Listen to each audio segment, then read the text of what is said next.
Hi guys အားလုံးမင်္ဂလာပါကျွန်တော်တို့ Premier League အသင်းကြီးတွေအနေနဲ့ Premier League အသင်းကြီးတွေဆိုတာထက် Premier League အသင်းကြီးတွေရဲ့ management team တွေနောက်ွယ်ဘုတ်အဖွဲ့ဝင်တွေအနေနဲ့ decision တွေကိုချမှတ်တဲ့အခါဒီပြတွေကိုခန့်အပ်ဖို့ရွေးချယ်မှုတွေလုပ်ရတဲ့အခါသူတို့ရဲ့ meeting တွေဒါမှမဟုတ်လဲ private meeting တွေမှာနှစ်ဦးကြားသုံးဦးကြားဘုတ်အဖွဲ့ဝင်ချင်းချင်းပြောတဲ့စကားတွေမှာ Mikel Arteta နဲ့ Arsenal အကြောင်းကတော့မဖြစ်မနေတခွန်းတစားလောက်ပါမယ်လို့ကျွန်တော်အနေနဲ့ခံစားမိတယ်ပေါ့နော်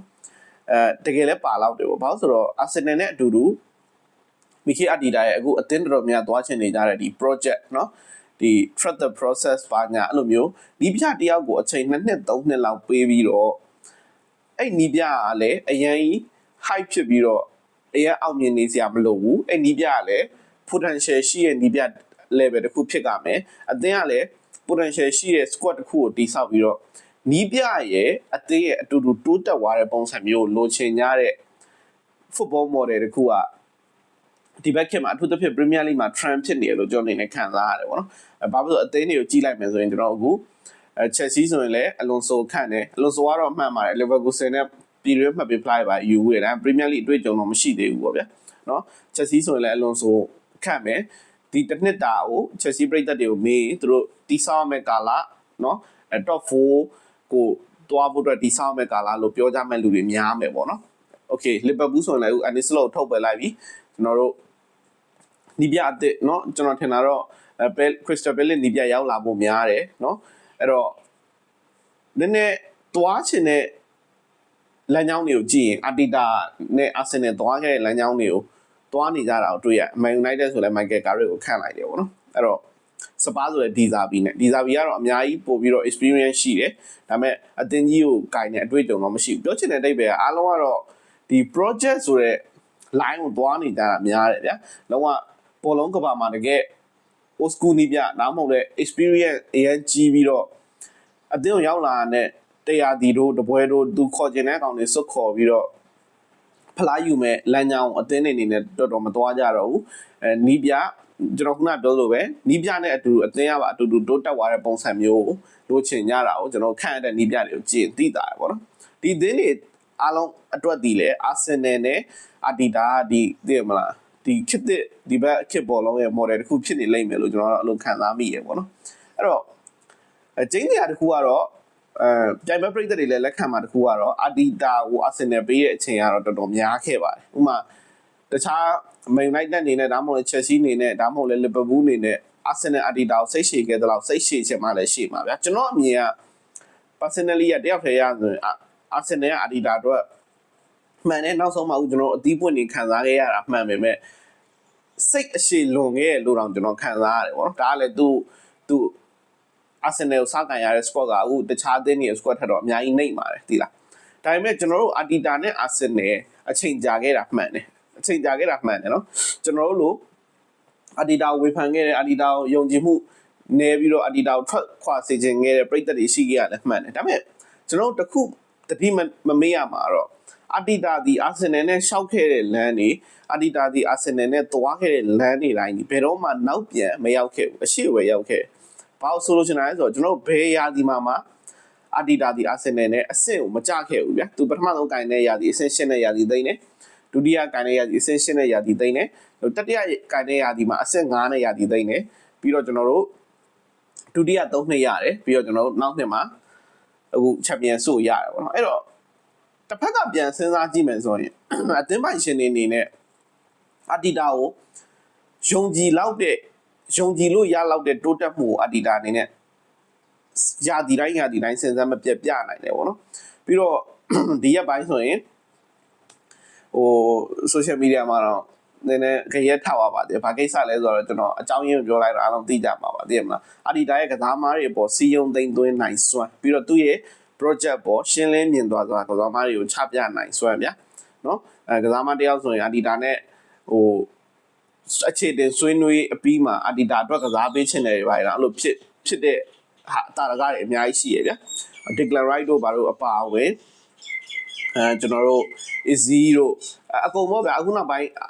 Arteta လက်ထက်မှာပြောင်းလာတဲ့ကစားမားတွေတော်တော်များဒီ Arteta ရဲ့ဒီအားပေါ်တွေ Arteta ရဲ့စီယုံသိမ်းသွင်းနိုင်စွမ်းအပြင် Arteta ရဲ့ project ပေါ်သူတို့တော်တော်ယုံကြည်ရှိတာတွေ့ရတယ်ပေါ့ဘာလို့ဆိုတော့ကစားမားတွေယုံကြည်တာကျွန်တော်တန်တရားဖြစ်စရာမလိုဘူးဗျာကျွန်တော်ပြိတ္တတွေဆိုတာ okay အပေါ်အရန်ဆန်လုံးနဲ့အမြင်ကနေပဲကျွန်တော်မြင်ရတာဥပမာနိုင်ငံခြားသတင်းနောက်တွေရေးတဲ့သတင်းတွေလောက်ပဲကျွန်တော်ဖတ်ရတာပေါ့နော်ကစားမားတွေကတော့ကိုယ်တိုင်သူတို့ရဲ့ professional career ဖြစ်တဲ့အတွက်ကိုယ်တိုင်ကြုံတွေ့ရတာဖြစ်တဲ့အတွက်ကစားမားတွေအဒီတာကိုယုံကြည်ရဆိုတာဒါတကယ်ကိုအဒီတာအနေနဲ့ယုံကြည်ထိုက်တဲ့ quality တခုရှိလို့ယုံကြည်တာလို့ကျွန်တော်တော့ထင်တယ်ပေါ့နော်အဲ့တော့စဉ်ဆက်မပြတ်တိုးတက်လာတယ်ဖလားယူမယ်အဲ့လိုမျိုးလမ်းကြောင်းကိုသွားချင်နေကြတဲ့အသင်းတွေတော်တော်များများကိုအဒီတာကနေရှေ့ဆောင်လမ်းပြပုံစံမျိုးဖြစ်သွားတာပေါ့ဗျာလက်ရှိ Premier League မှာအဒီတာနဲ့အာဆင်နယ်နဲ့อ่ะပေါ့အဲ့တော့အဒီတာအနေနဲ့ဘာတွေလုပ်ခဲ့လဲဘာတွေဒီသူဖလားရတဲ့လမ်းကြောင်းတစ်ချောင်းမှာနည်းနည်းအပေါ်ရန်တော့နည်းနည်းဆန်ပေမဲ့ကျွန်တော်အလွယ်လေးပဲနည်းနည်းအချက်လေးနည်းဆွဲထုတ်ပြီးကျွန်တော်ပြောသွားလိုက်ပဲဗျာအဲ့ဒါကတော့အဒီတာအနေနဲ့တတိရှိပြီးတော့ risk ယူတဲ့ဆုံးဖြတ်ချက်တွေအများကြီးချခဲ့အဲ့ဒါကျွန်တော်ဥပါမီယန်ကိုစီကံပိုင်းဆိုင်ရာအားနည်းချက်တွေကြောင့်အသင်းကနေဖယ်ထုတ်ခဲ့တာတွေဒီ OZ ကိုအသင်းရဲ့เนาะဒီထားပါတော့တရုတ်နဲ့ဖြစ်တဲ့ဒီစီမင်းကိစ္စတွေမှာเนาะဒီ social နဲ့ပတ်သက်တဲ့ကိစ္စတွေမှာသူစုပ်ဖက်ချက်ချခဲ့ရတာတွေပြီးတော့ကျွန်တော်တို့ Origa ကို captain ပေးခဲ့တဲ့စုပ်ဖက်ချက်တွေဒါမှန်တယ်လို့မဆိုလို့เนาะနောက်ဆုံးမှာတော့သူမှန်တယ်လို့ကျွန်တော်တို့ထင်မထင်Origa အနေနဲ့ကတော့ဖလားကိုကိုင်မြောက်ခဲ့တာပဲသိလား Origa ကိုဝယ်ခဲ့တဲ့စုပ်ဖက်ချက်တွေဒီအဓိကတော့စီကံပိုင်းဆိုင်ရာတင်းတင်းကြပ်ကြပ်ကင်တွယ်တဲ့ကိစ္စတွေပြီးတော့ဘောလုံးအသင်းတစ်သင်းမှာဘလောက်ပဲနီးစနစ်တွေတိုးတက်လာပါတယ်ပြောဘလောက်ပဲဘောလုံးဒီဘက်ခေတ်ဘောလုံးမှာနီးစနစ်တွေအရေးကြီးပါတယ်ပြောဘောလုံးအသင်းတစ်သင်းမှာကျွန်တော်အနေနဲ့အများနဲ့ကျွန်တော်ယုံကြည်လက်ခံထားတာကတော့ man management skill ကအရေးကြီးဆုံးပဲလီပြတယောက်အနေနဲ့အဲ့ဟာကလေ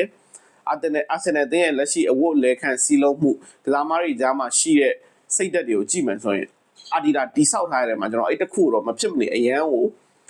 လေးစားအားကြပြီးတော့ဘယ်လိုလဲပြိုင်ဘက်အသင်းပြိသက်တွေအနေနဲ့လည်းနီးပြမင်းငါတို့အသင်းမှာနီးပြလောက်မှဆိုရင်တော့ဒီလိုအသင်းတွင်စီးလုံးမှုတော့မရှာဖွေရမယ်လို့ပြောလောက်တဲ့အထိကိုအာဒီတာအနေနဲ့အဲ့ man management ကတော့တော်တော်ကောင်းတယ်ပေါ့နော်ကစားမားတွေစီးလုံးမှုရှိနဲ့ရှေ့ဆက်နေတာပြီးတော့ကျွန်တော်တို့သိမလား wing လို့နာမည်ရတဲ့ခွေးလေးကိုမွေးပြီးတော့အဲ့လိုမျိုးအဲ့လိုဗျာလောက်တာတွေအပါဝင်ပေါ့ဗျာဒါတွေကတော့အချိန်မှာဒီယာဒီမှာအာဆင်နယ်ဖလားမရပဲအဒီတာအာဆင်နယ်လည်းဖလားမရပဲထွက်ခွာသွားရရင်ဟာသားအနေနဲ့ပြောစရာဖြစ်ကြမ်းခဲ့မလားတော့မသိဘူးပဲအခုချိန်မှာတော့ဖလားရသွားတယ်သူ့အနေနဲ့အောင်မြင်သွားတာဖြစ်တဲ့အတွက်ပန်းနိုင်ရသွားတာဖြစ်တဲ့အတွက်ဒါအာဒီတာရဲ့တကယ်achievement တွေအနေနဲ့ကြံခဲ့မှာဗျာเนาะပြီးတော့ကျွန်တော်တို့ဒီထူးဆန်းတဲ့လက်ကျင့်ရေးအစီအစဉ်တွေအပါအဝင်အာဒီတာအနေနဲ့ဒီဘက်ခေတ်ဘောလုံးမှာလူတွေ okay rival breaker တွေနဲ့အာဒီတာကိုမကြိုက်တာလည်းဖြစ်မယ်မုန်းတာလည်းဖြစ်မယ်သူရဲ့ win big အပုံစံတွေကြောင့်နည်းနည်းမျက်မှောက်ကျိုးရတယ်ဖြစ်မယ်ဒါပေမဲ့သတင်းကောင်းစည်းတွေမှာဒါမှမဟုတ်လေလူတွေပြောစရာဖြစ်နေတဲ့ကောင်းစင်တွေမှာအာဒီတာအမြဲတမ်းပါဝင်နေရပေါ့နော်ဒါသူတပင်တက်လောက်ယူတာပဲဖြစ်မဟုတ်တာဖြစ်သူ့အကြောင်းတော့လူတွေပြောနေရတော့အမှန်ပဲ training session ကထူးဆန်းတဲ့လက်ကျင့်ရေးစီစဉ်တွေအပါဝင်ပေါ့နော်ကစားမားတွေကိုကပိုင်းနှိုက်ခိုင်းပြီးတော့ကစားမားတွေတတိရှိအောင်ဒီလိုမျိုးကပိုင်းနှိုက်အဖွဲ့တွေငှားတာတွေအပါဝင်ဘောလုံးကဘာမှာတော့ချစ်တဲ့သူရှိမယ်မချစ်တဲ့သူရှိမယ်ကြိုက်တဲ့သူရှိမယ်မကြိုက်တဲ့သူရှိပဲဒါပေမဲ့အာဒီတာအကြောင်းတော့လူတွေနေ့စဉ်နဲ့အမျှပြောနေရတယ်ဆိုတော့အမှန်တရားတစ်ခုပဲဖြစ်တယ်ဒါသူ့ရဲ့ image ကြီးမားလာတယ်သူ့အနေနဲ့ဒီ Premier League မှာတကယ် image ကြီးပြီးတော့ဖလားရထားဆိုတော့ပြိုင်ဘက်ပြိသက်တွေ attention တစ်ခုပေးရတဲ့နီးပြ level တစ်ခုကိုရောက်လာပြီဆိုတာကိုတော့ညင်းလို့မရဘူးပေါ့နော်အဲ့တော့တခြားသင်းပြိသက်တွေနဲ့လည်းဒီ Adidas model ကိုအသင်းတွေကသွားဖို့ရွေးချယ်နေရတဲ့ပတ်သက်ပြီးသဘောကျလားမကျလား comment မှာမှန်းငယ်လို့ရတယ် Arsenal ပြိသက်တွေရော Adidas ပေါ်ကိုဘယ်လိုမြင်လဲလက်ရှိအချိန်မှာအနာဂတ်မှာရောဘာတွေAdidas Arsenal နဲ့ဆက်လုပ်သွားနိုင်မယ်လို့မြင်လဲပေါ့နော်ကိုယ်အမြင်လေးတွေကို comment မှာသုံးသပ်ဆွေးနွေးကြလို့ရပါတယ်အားလုံးကျေးဇူးတင်ပါတယ် see you guys